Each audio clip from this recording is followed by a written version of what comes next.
Are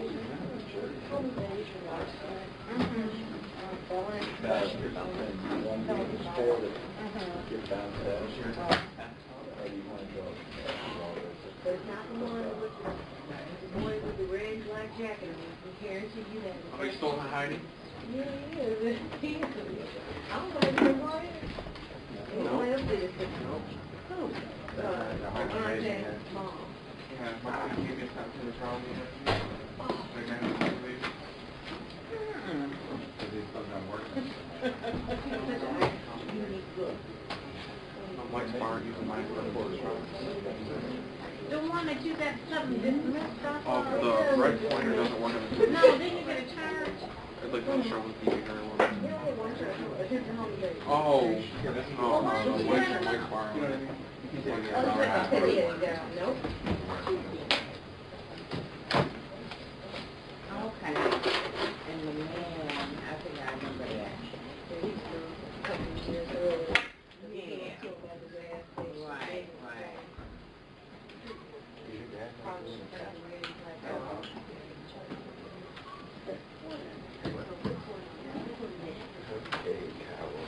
Lieutenant not guilty. That's what he told me. That's why I'm rocking. That's why I'm rocking and roll.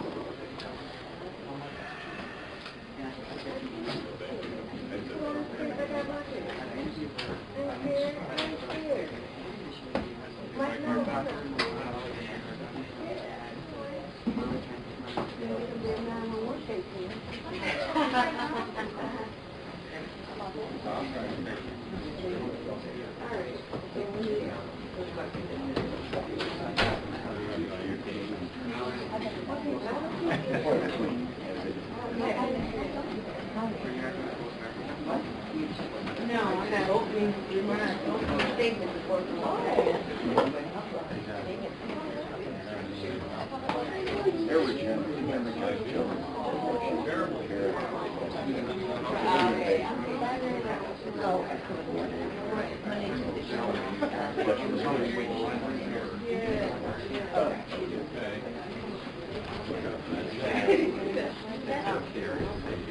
Good, bad, or indifferent. We're under the gun that way too. I know the feeling. Good luck to you.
Yes, awesome.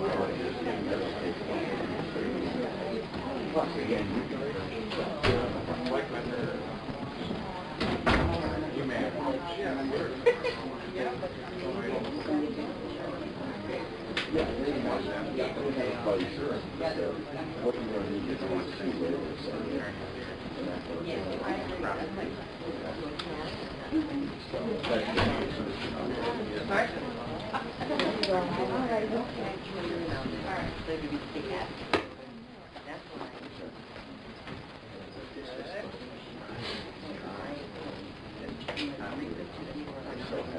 Yeah.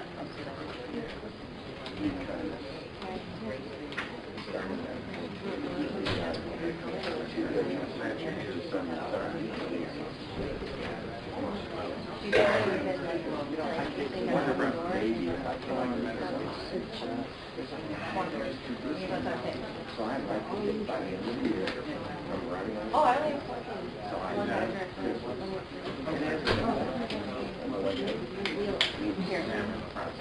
By the way,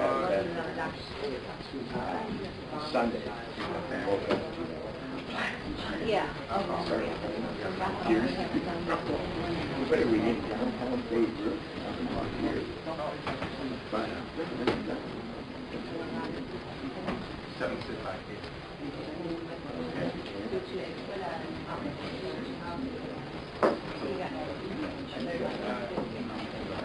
Yeah, I found it. Yeah, I found it. I watched the part where they weren't doing well. Separation. Yeah. Not real. Oh, okay. Yeah, you got the I have a very woman place I What? It's work water.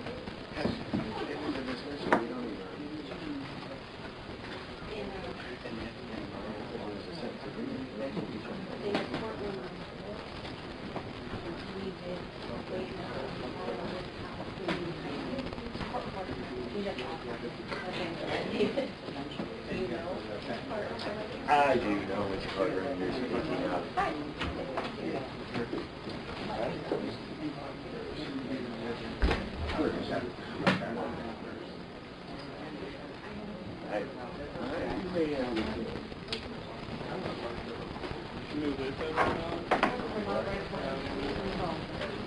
County of Wayne is now in session. The Honorable Judge Vonda R. Evans presiding. Please be seated, remain quiet while court Jose's is getting pads of paper. While he's doing that, good morning, ladies and gentlemen of the jury.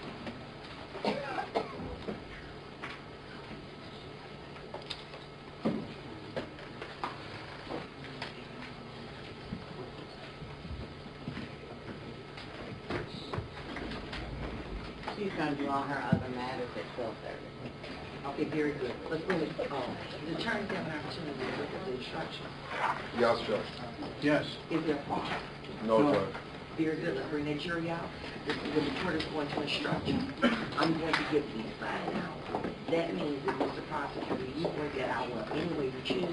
The court is going to give a 15-minute recess in between each closing argument. Once we are concluded with that, I'm going to send them to lunch. When they come back, I'm going to instruct them. I'm going to dismiss 4 jurors, and they're going to begin their deliberation. All right?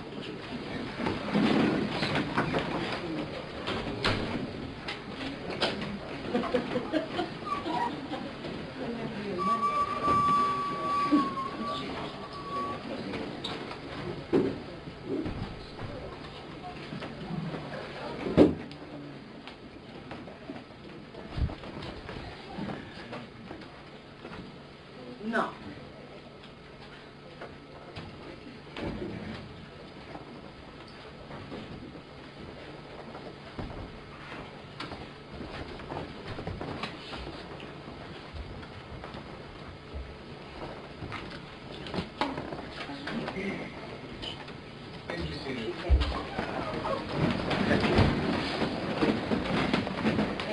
Case number 154615 versus William Melendez.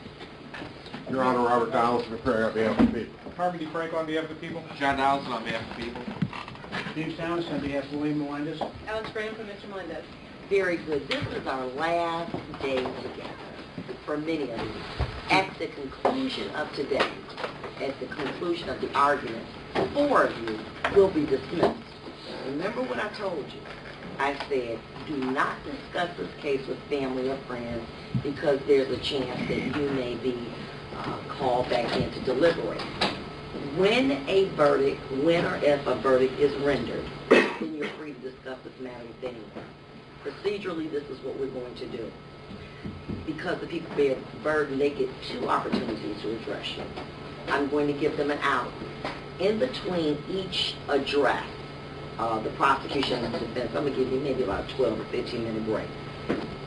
At the conclusion of their arguments, which the court will instruct you, this is what they think the evidence shows.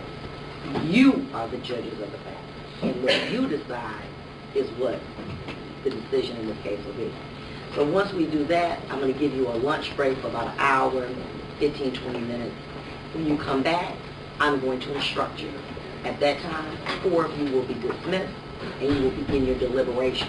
I normally do not go on Friday, but I will in this matter. so that we can continue our deliberations. Mr. Prosecutor, you may begin. Thank you, Judge. Good morning, ladies and gentlemen. Good morning. I'd like to begin by thanking you for your service on behalf of myself and the people of the state of Michigan. It is a tremendous undertaking that you have agreed to, and based on my observation, I think you've taken it seriously, and I thank you for that.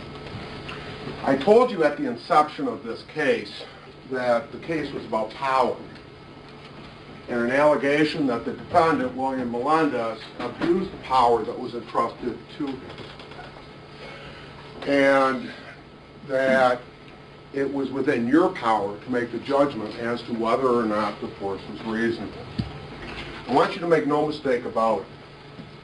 This case is about what you think is reasonable, and if you find that the defendant was unreasonable in his detention of Mr. Dent, then you have to determine whether I've made out the elements of the crimes that we have charged: misconduct in office, assault with intent to do great bodily harm, and assault by strangulation. I submit to you, ladies and gentlemen, that the precursor events, the events that led up to Mr. Dent being yanked out of the car, thrown to the ground, and beaten senseless while he was being strangled, make no difference. If you believe that the proofs support, and they do not, that Mr. Dent was some sort of a deranged crackhead, he still wouldn't have deserved what happened. There were 3 people there at the scene that day when these events took place. One was Mr. Dent, you heard from him. The second was Mr. Zelenowski, you heard from him.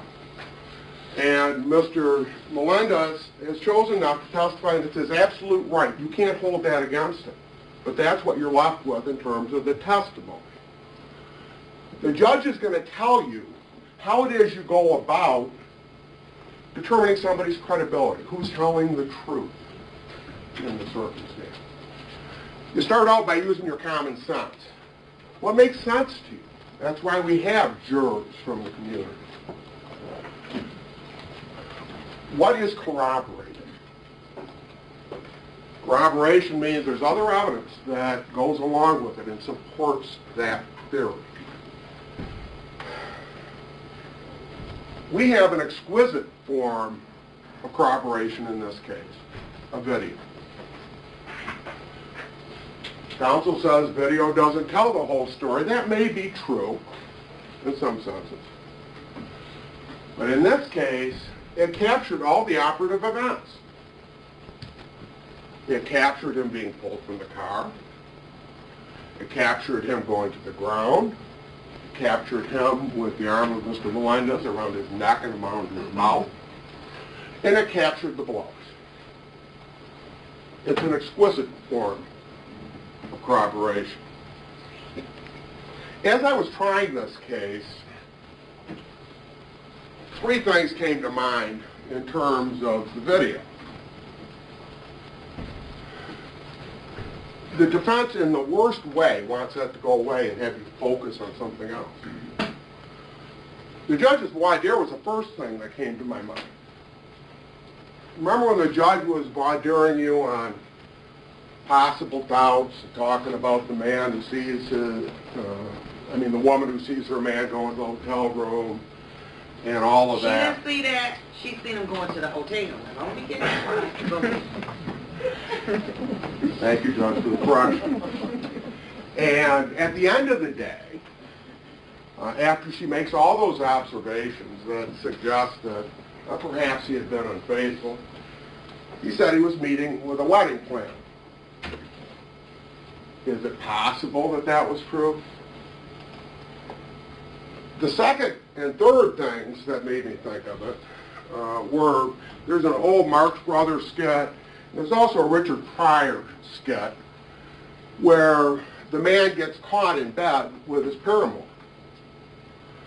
And the man says to his wife, "Who are you going to believe, me or your lying eyes?"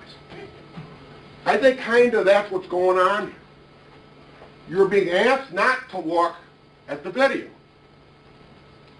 I suggest to you that the video tells the story. The entire story that is at issue here. Let's talk about the two witnesses who did testify. We had Mr. Dent.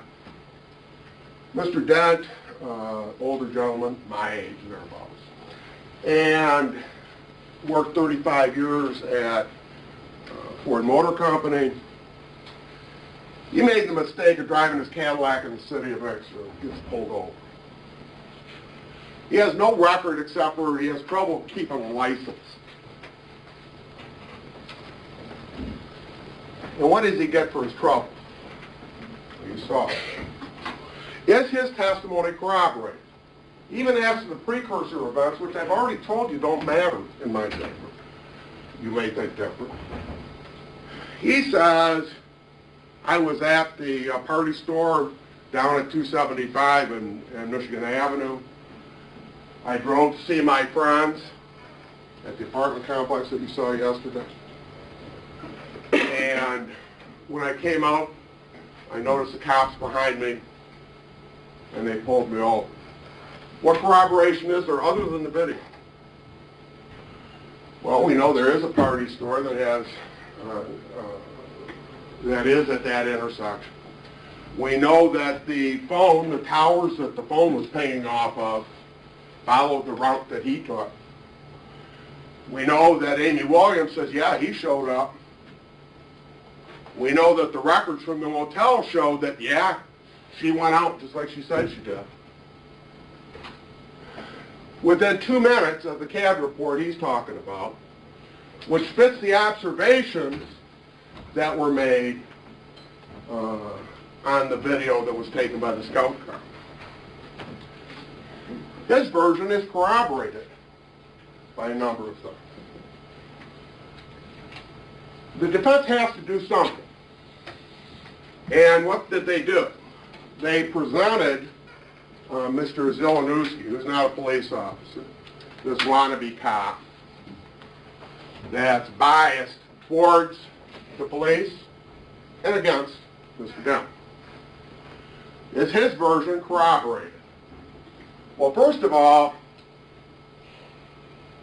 he testified differently to you than he did at a prior proceeding where he was under oath about whether he followed Mr. Dent directly after making the observations across the street. We know that's not true. They sat on Michigan Avenue for about 5 minutes. They are responding to seeing Mr. Dent pull out of that lot. I submit to you he was never in the lot.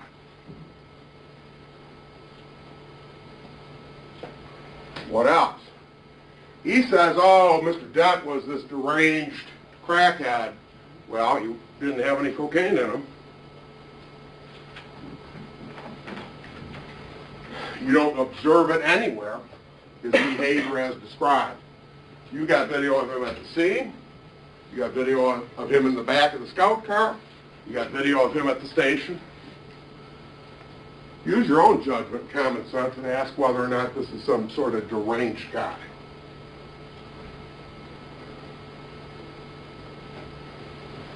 Why else does Mr. Zielinowski have some difficulties? And why did I expose him for what he is? Because he has a bias. He doesn't like black people. He jokes about beating them up. We don't know whether his joking about beating one up relates to Mr. Dent or somebody else or whether it happened at all, but we know that he thinks it's funny. There's nothing funny about this.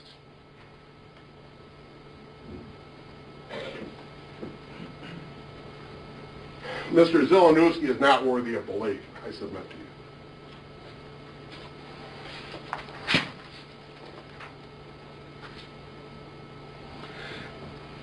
In essence, what Mr. Zielinowski wants to convince you of is that Mr. Dent got what he deserved.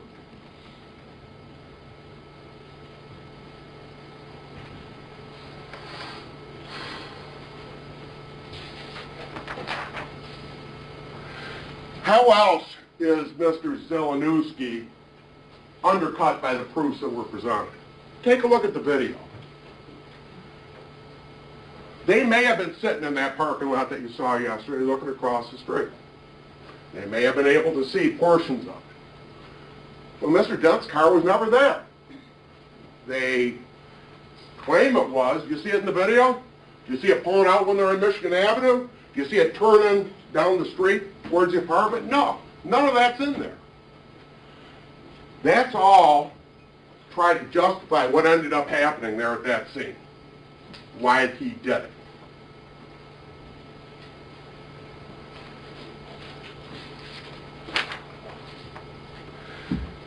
The other curious thing about Mr. Zielinowski's testimony is he sees no evil. He hears no evil. He speaks no evil. Sort of like the monkeys out of Japan. He doesn't see Mr. Melendez punching Mr. Dent 16 times. He doesn't see that. But he sees a slap to his face. How can that be? He doesn't see Mr. Melendez with his arm across the throat and across the mouth of Mr. Dent. He doesn't see that either. Why does he testify like this, or how is it that this story gets created? Well, we know he's getting coached. He's getting coached by Mr. Randazzo. He's getting coached by the defendant. I think you can conclude that based on what's been presented. So this case is about, was that force that you observed reasonable? It's not about a whole bunch of other stuff that they want to divert you to. It's not about other places. It's not about New York. It's not about St. Louis. It's about Inkster. It's not about cocaine. There's no evidence, none, that Mr. Dent was high on cocaine. None. You had a medical examiner and a toxicologist both say so. But they won't let that go. The cocaine from the car, it's been suggested came from the car. Third time he goes in is the first time you ever see it. And you don't see it coming out of the car. You only see it in his possession. Did he plant it? Didn't he plant it? We don't know. But it magically appears the third time in. This is just a desperate attempt to dirty up Mr. Dent.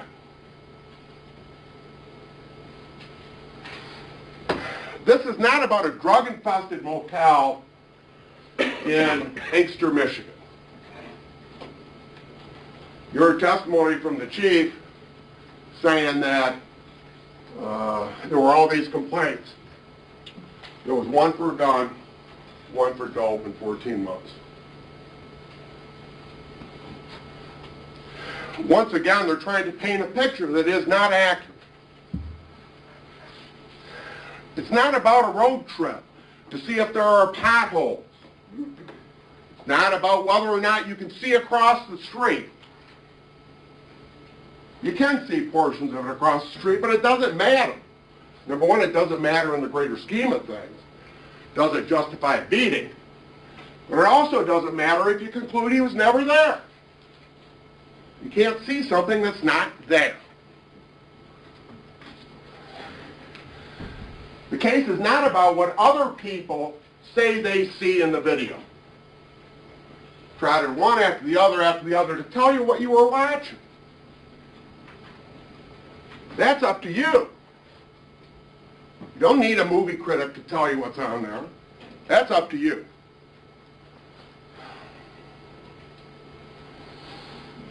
Not about other people's opinions as to whether he got out of hand. That's your job. You heard from Yost said he got out of hand. You heard from Kreitzer said he got out of hand. And their blue light special guy, Westrick, he said no, he didn't. It doesn't matter. It's what you think, whether or not he got out of hand.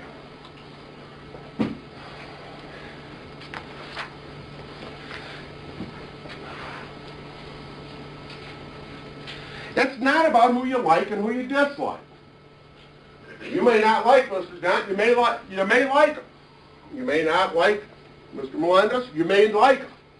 It's not about that either. It's about whether he crossed the line. It's about whether the force was reasonable. One of the charges that we brought here, we have brought a charge of misconduct in office. Listen to the entire charge. But I think that what you're going to have to decide at the end of the day is whether or not this man mistreated a prisoner in his custody. And I'd say there's ample evidence of that. Then there are two companion counts that speak to the mechanism of the mistreatment. Two of them. Strangulation. Intentionally cutting off somebody's air. He did it two ways. Put his arm across his mouth, and he pulled up on his neck, according to Mr. Dent. Shut off his air. That's strangulation. So an attempt to great bodily harm. You whack on somebody and you mean to hurt him. Pretty bad. You put him in the hospital for 3 days. Seems like you hurt him pretty bad.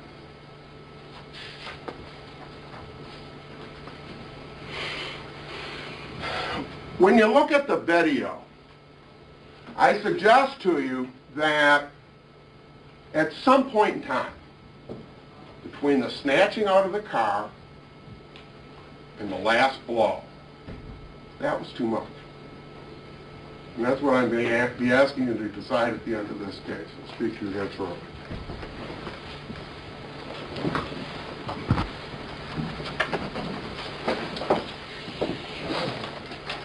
Thank you. Wait a minute. Let's stand up and take a stretch break.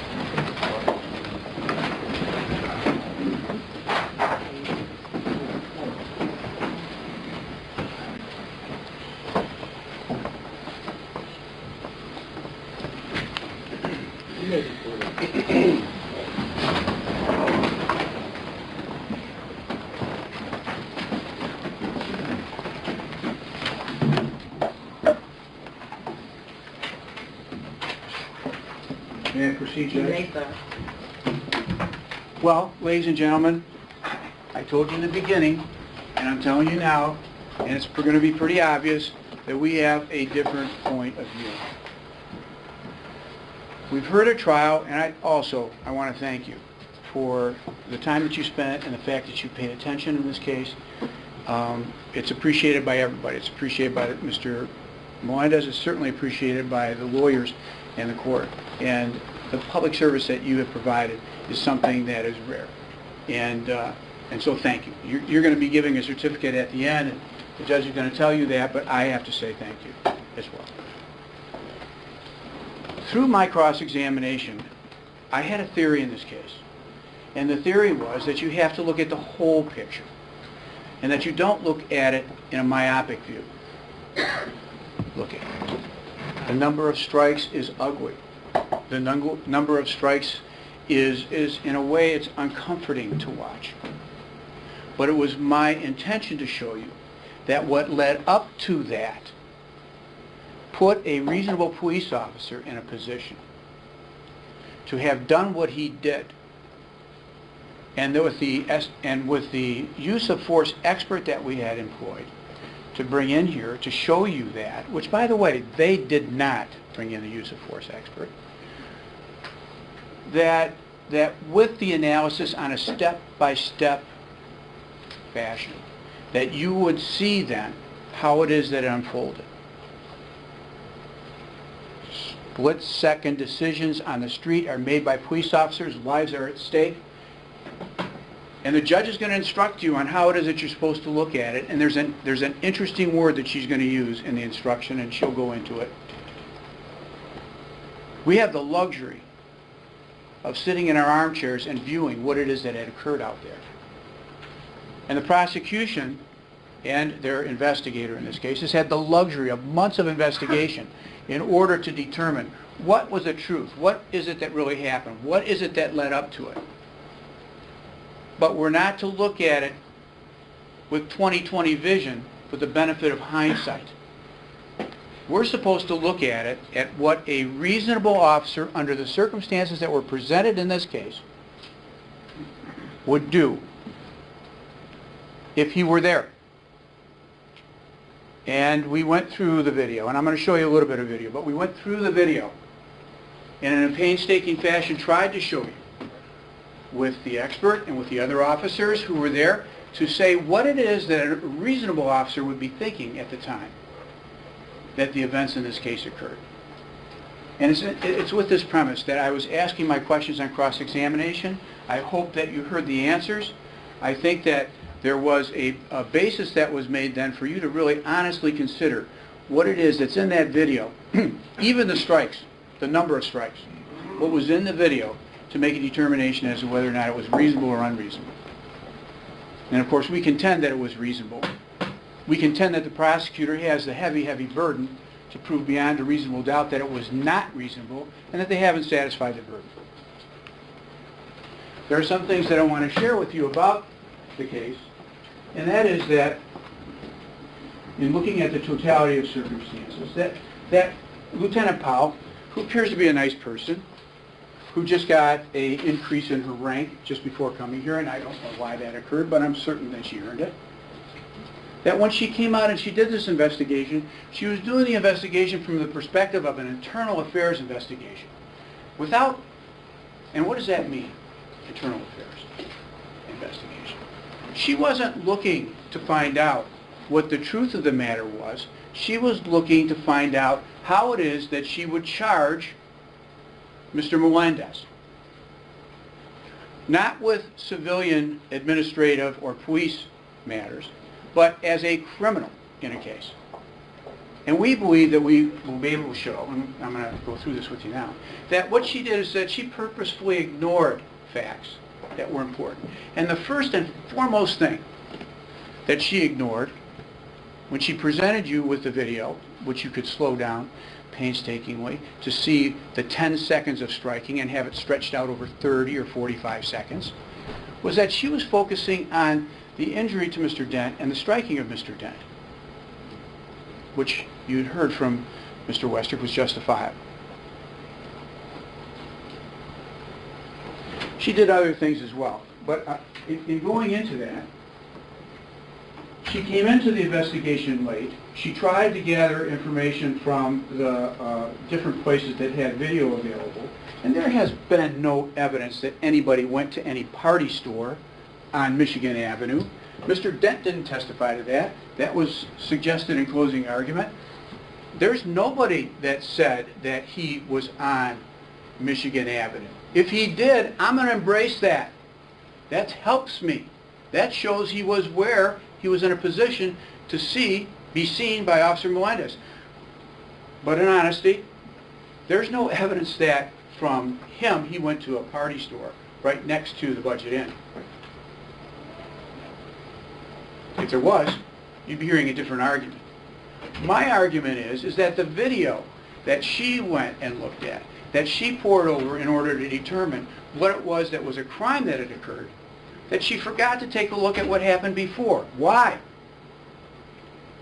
It's happening right now. The prosecutor's telling you, don't look at anything before. I'm certain that they all were focused on the hitting. What'd she miss?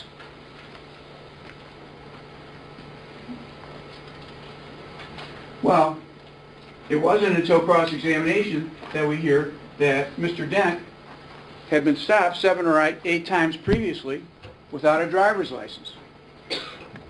We didn't hear directly from her until cross-examination that he had a warrant out for his arrest that night.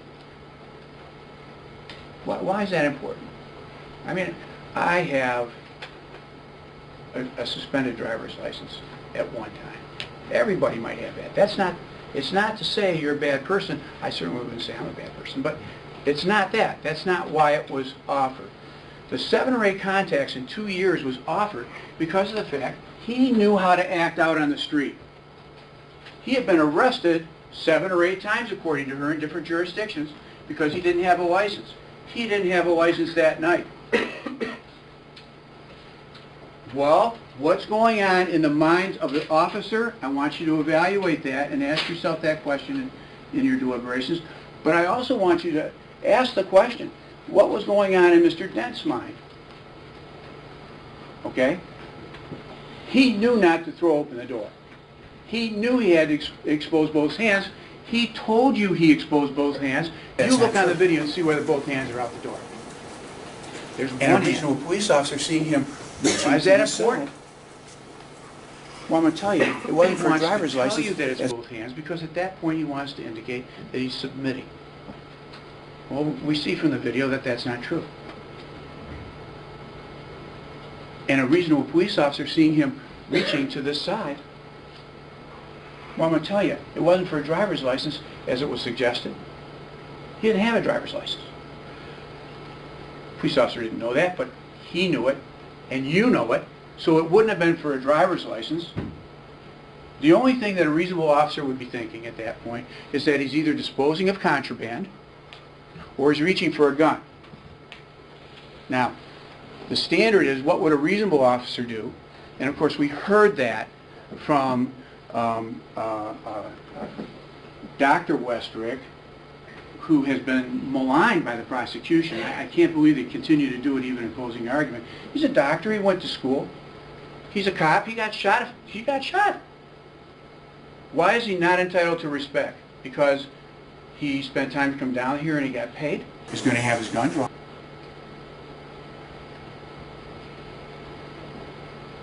A reasonable officer, worried about his life and the life of this party, is going to have his gun drawn, and he's going to have to take the guy out of the car. Because at that point, you don't know what he's got. That's what a reasonable officer would do. And that was what was done in this case.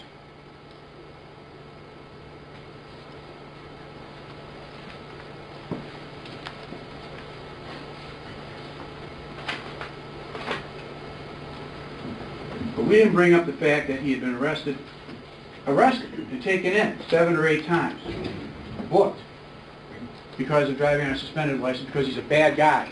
He knew how to act out there at the time, and he didn't. And why didn't he? Because we get to evaluate not just Officer Melendez's state of mind.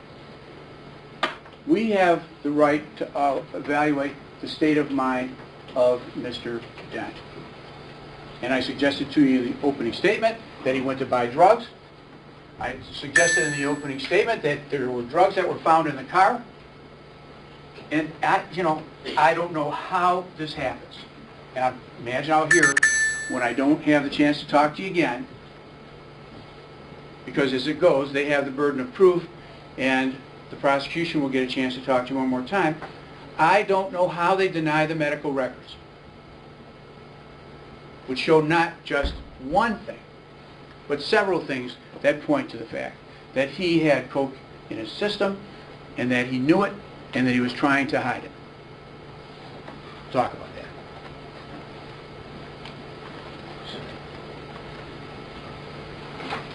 Now, I'll talk to you a little bit later about Officer Zielinowski, and I think that the thing is, it's a shame that in this day and time that people are racist and that they, in their private conversations, use racial slurs. I don't condone it. We don't condone it. Officer Melendez wasn't a part of those conversations. He didn't participate in it, and we have no evidence that they, in their private conversations, use racial slurs. Made racial comments. I don't condone it. We attempted to get a stipulation from the prosecution. No evidence that they were willing to do it, that Zielinowski had made racial comments. Well, it's on the record. And I tried they were willing to do racial conversations. Nobody says any of that. Nobody on the record.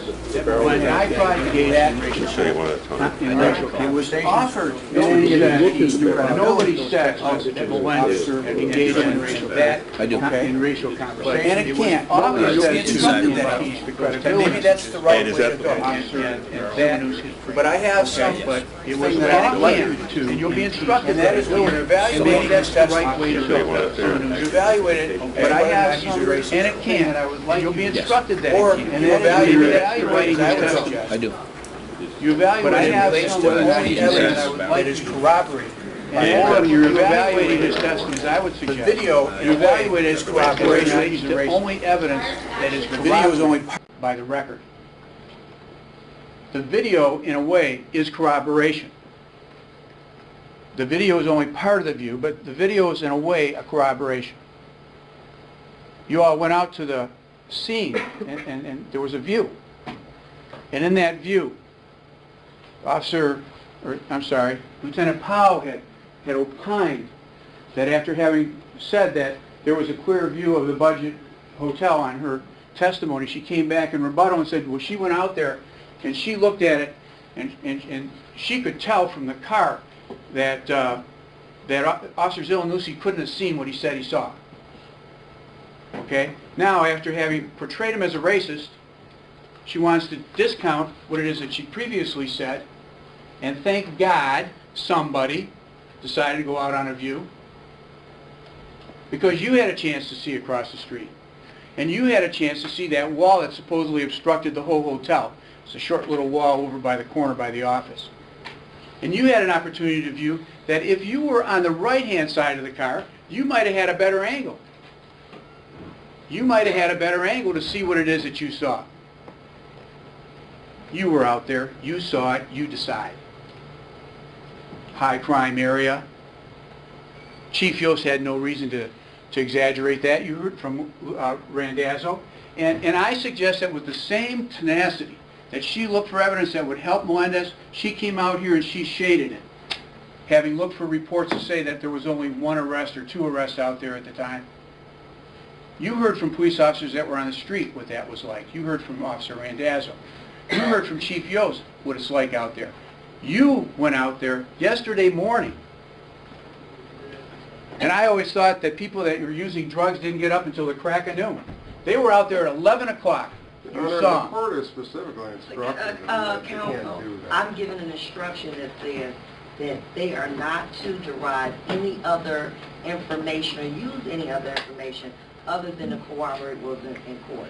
So who was out there, what they were doing, is nothing for them to consider, and especially not for you to include in your closing argument. I'm going to strike that again. Go ahead. Did you see Michigan Avenue? Did you see what it looked like then? Was it the same as what it is that you saw in the video? Things change as time goes on. Okay? One of the things that changed is that the Inkster sign that says city limits for Inkster is not, it's obliterated a little bit. There's another sign that's put up. Is it the same as it was out there? What was the purpose for the view? Counsel, strike that about this being a new sign. What, Okay? why? Because I want them to compare what they saw with what it was on the video. Counsel, there was not to be used for any other purpose other than to support or contradict the testimony that was presented. The fact that it's a new sign opposed to an old sign is of no moment. It isn't a new sign versus an old sign. Oh, It is counsel, additional I signs that obliterate the view. I have ruled. Move All on. right, I'll move on. I bet we were out there to see what was going on the road. Can I talk about the road? Was the road discussed in the trial? Yes, it was. Then you can talk. You heard testimony from Lieutenant Powell. Well, first of all, you heard testimony from Mr. Dent. You'll recall that he testified that the road had potholes in it and that he was trying to avoid potholes, and that was the reason why it was that the car swerved to the right. Why is that testimony important? It was to talk about the issue of whether or not his furtive action or his movement of the car to the right was some indicator to a reasonable police officer who may have been out there on the scene. Of course, it's got potholes, and it was expected that because there were potholes that he would have been, trying to avoid a pothole. That would explain, then, the movement of the car in an innocent fashion, rather than in a fashion that a reasonable police officer would look at it if there were no potholes. Okay? So you went out there, you were in the van, you had a chance, I think, to look at it. I hope you did. And we believe that the proofs would show that there was a time when there were potholes on the street, when you immediately get onto Oakland Avenue, but that if you were looking at the video, a couple things had happened. And that is, once the car was on Oakland Avenue, there is a first street there, which is called John Daly. John Daly had traffic going this way. Mr. Dent, For the record. for the record, indicating in both directions. When you look at the video, you don't have to take my word. Look at the video, you'll see it, or you'll not see it. But my argument is that you'll see cars going in both directions. You'll also see that he doesn't stop at the intersection, and it appears as if he almost collides with one of them. That was the first instance when he was being observed on Oakland Avenue after he'd made the turn. The second one is coming up to Hill Street, and that is another rolling stop. Lieutenant Powell had acknowledged it was a rolling stop both at John Daly and both at Hill Street. She acknowledged that a reasonable officer at that point would have the right to pull over Mr. Dent. And he rolls through that stop, and this is before the emergency lights are activated. You will see, on looking at the video, and you're going to have the video, you're going to have the ability to go slow motion or fast motion. We talked about how to do that.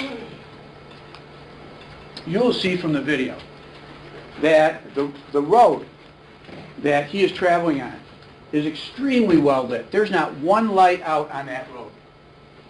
Important, because Dent says, well, he had to be somewhere where it was light. It was light on that road. All he had to do was pull under the first street light overhead. The second thing that you're going to see is that the road doesn't have potholes in it after Hill, and that's when he swerves. Okay. You were out there, you did the view, you make a decision.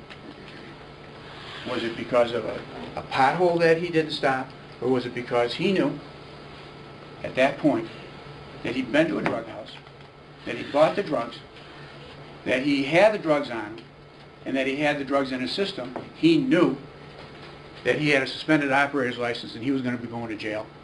He had to come out of the car. He had to hide the drugs, and he was disconcerted.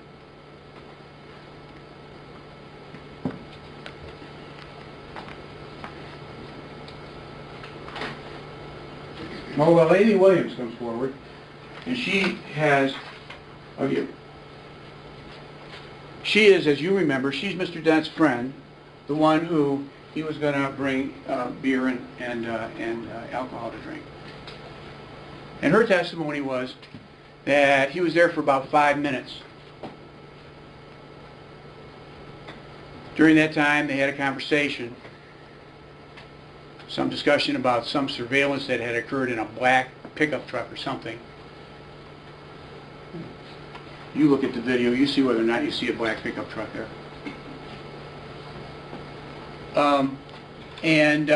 And she volunteered that he is meticulous about his car. And that he got out of his car and he wiped his car down on a night when it was below freezing. Got out and wiped down the car. But he was there for 5 minutes. I asked her specifically the question, were you on the phone at the time? Was he on the phone at the time that he came to see you?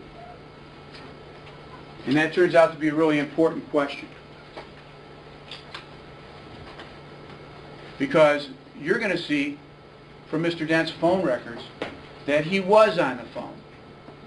And that Mr. Dent was on the phone, he wasn't talking to Amy Williams. And how do I come to that conclusion? You have introduced into evidence, and we have itemized, phone records.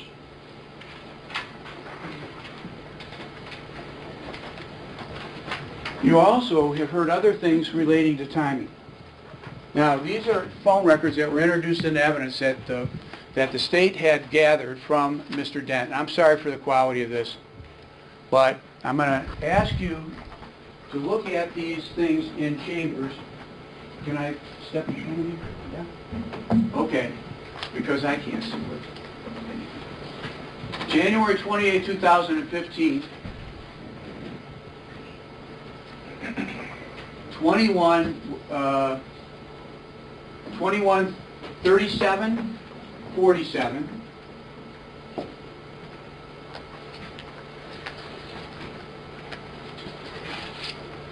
That's at or about the time that these events had occurred.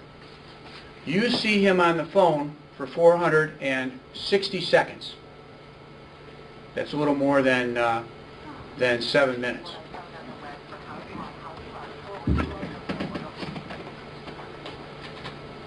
Somebody recording us? Not recording. That's serious. I'm sorry, Judge. Go ahead. She confirmed that he was at the gate that was open, and that she saw him for a period of 5 minutes.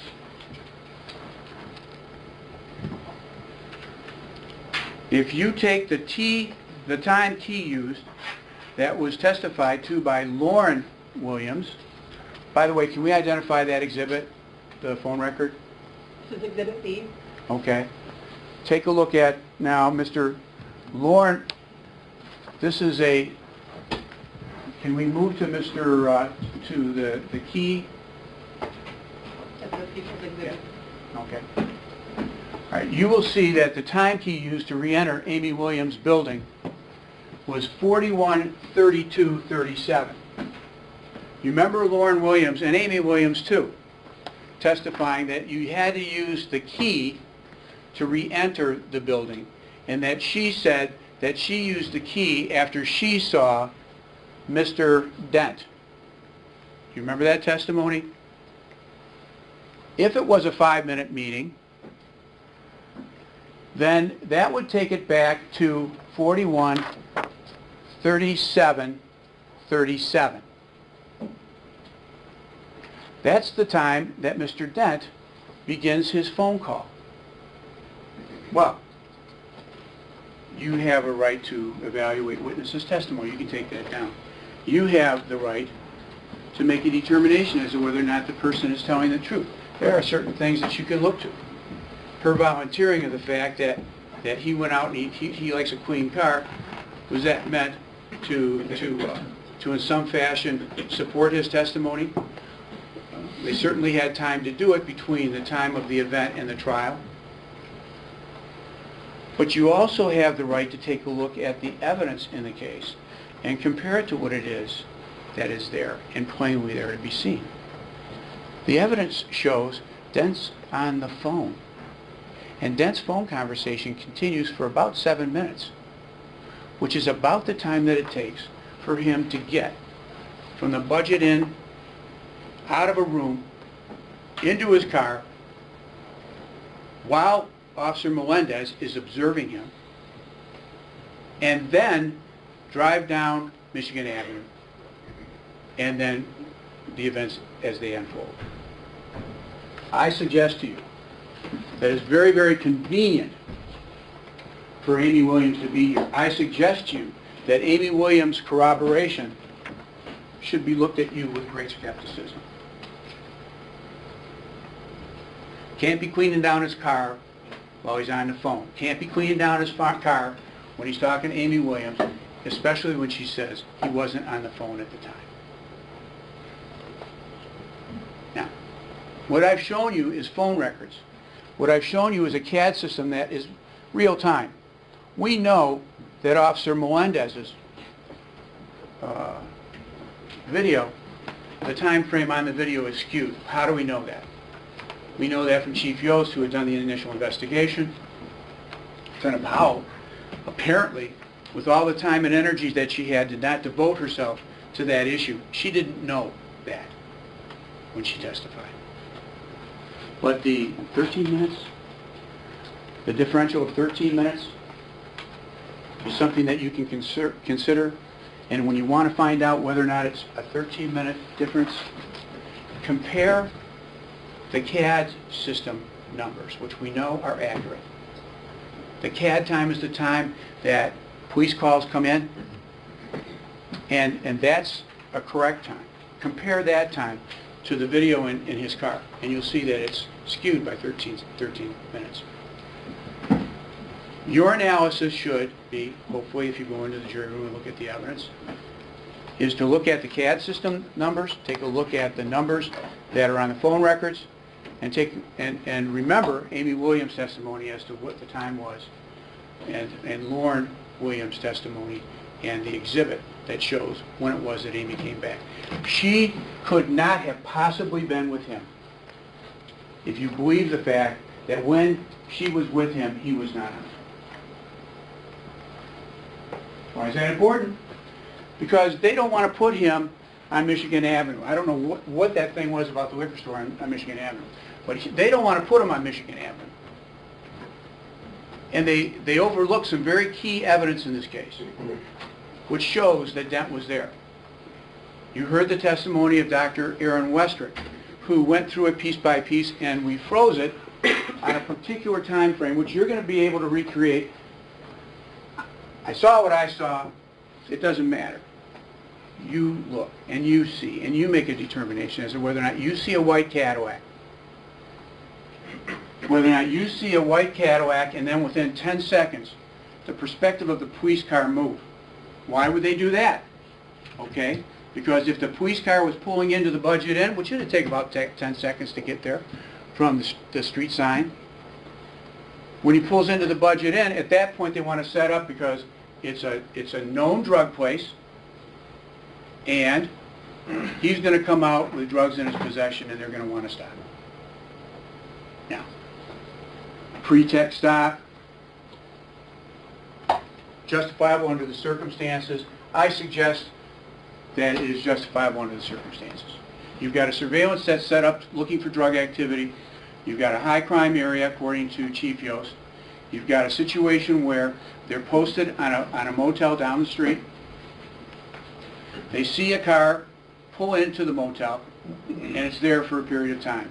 And the period of time, you can gauge by the amount of time that Officer Melendez's car was sitting at the Inkster Street, the entrance to the city limits of Inkster on the north side of Michigan Avenue. Okay.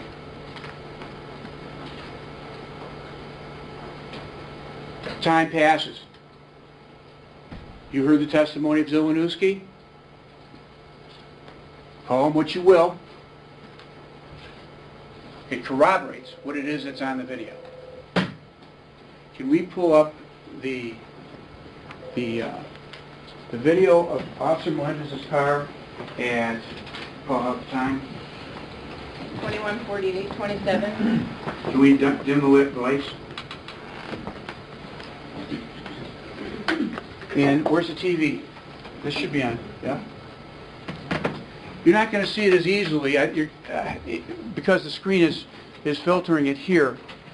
And frankly, I don't want to give Lieutenant Powell too much of excuse. But if you look on a TV screen and you do something that she said that she never did, you're going to see something that is going to corroborate Zielinski and the actions of Officer Melendez. Can you see across the street here?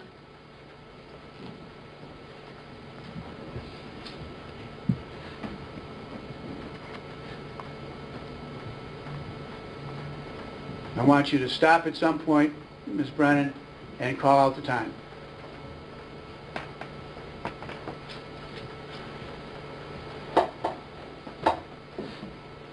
It's a little painstaking. You have to do it by, pushing the button each time.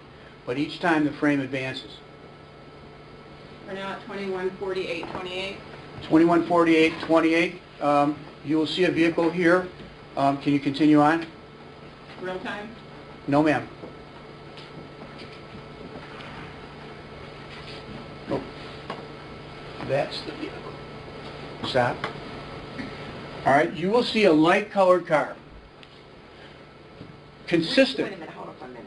Redo that. Okay. Well, the demonstration you did it with the TV, but some of the jurors... Oh. Well, Please. you have You have the laser pointer. I know. So the prosecution didn't bring their pointer, Judge, I'm stuck.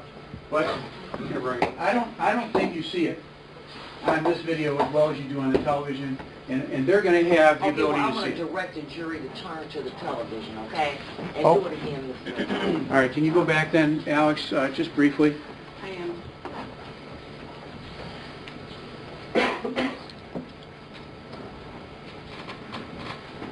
And as she's doing it, Judge, can I talk? You may. All right, because I want to give you a framework here. This is the scout car that you see looking across Michigan Avenue. This is what the first position that you would have had in the van. The City of Inkster sign is on the right, if you'll recall. All right, now, can you, I'm back at 214827, all right, mid-frame. okay. I pointed to this, I'm pointing here. Do you see the taillights? Don't answer. Do you see a car? Please move it.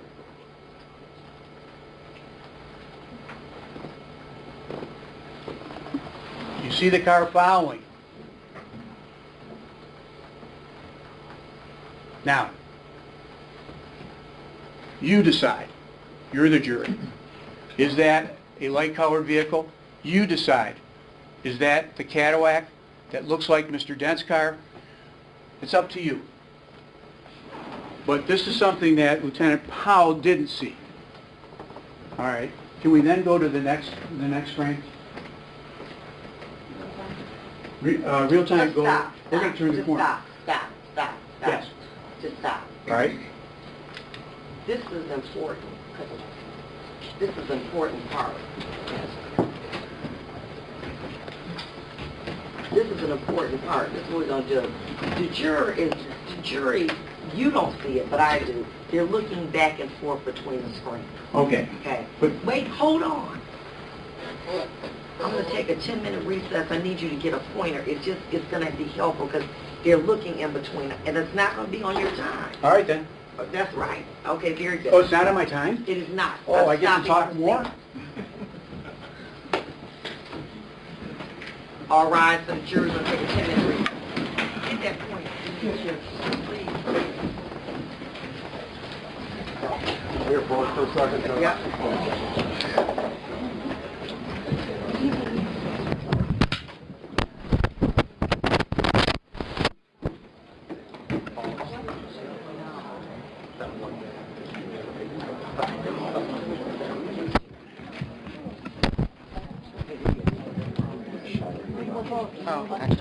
Personal request. Someone back at the station? 25.